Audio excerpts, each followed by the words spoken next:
sorry guys, you are being rotated by my cat, but I am here to Smokey. One sec. Much better. Anyhow, I wanted to come on here real quick and give you a quick review of the first ACOTAR book, because I finally finished it. And oh my god, I cried so much in the last few chapters. Spoilers ahead, by the way, but I give this book a 5 out of 5 stars, and I give it a 1 out of 5 for chili peppers, just because there's not a lot of spice in the first book. From what I've been told, there's a lot more spice to come in books like 2 and 3, but it's still an excellent book, and the scenes where you do get some spice are very good. But this is where I'm going to mark where spoilers are ahead, and I'll put a timestamp number here where you can skip ahead to go to no more spoilers. Oh my god! When Pharaoh was dying and literally said the answer to the riddle finally, I started to cry so hard.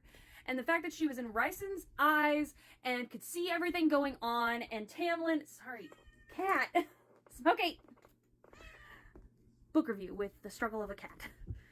But her seeing through Ryson's eyes was detrimental to my mind. Smokey! Oh my god, this cat. Stop it. But I want to know, what the hell did Ryson see whenever he was looking at her on the peak of the mountain right before he just fucking disappeared? What did he see? What happened? Because he would not tell her. And I want to know. I need to know. I enjoyed this book a lot, okay? I was terrified for the longest time that I was not going to like this book, but I ended up really, really liking it, and I'm super glad that I've read it. I'm looking forward to book 2 and 3. I've been told that books 4 and 5 are kind of an iffy standpoint, so let me know what your thoughts are on books 4 and 5. I'll see if I can get into them, but no promises there, but I know that I at least need to figure out what the fuck is going on with Ryson, because I know I hear all the time that there's like Team Ryson, Team Tamlin, and it's just like, why? Ryson's an asshole! But then, even in this book, I can kind of see a little bit as to why some of you might like Ryson. I kind of like him too. But I still feel for Tamlin, and it's just like, he's the first person to really show her love and adoration in a way that she actually deserved, because her family was a bunch of complete dickheads to her all the time. Until, like, the very end, whenever her dad's just like, don't come back because none of us deserve you.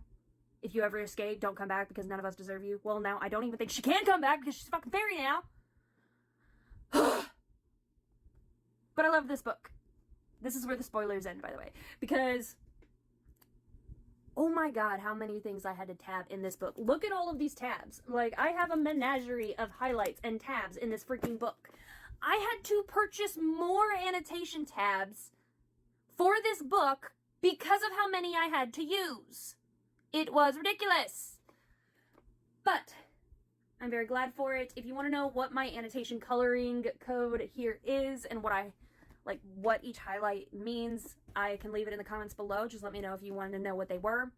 If you have not read ACOTAR yet, I highly recommend it still. I know that it is recommended a lot and a little bit overtly so sometimes, but it's still a book that I think is fantastic. My husband even kind of wants to read it at this point because of my reactions while reading it.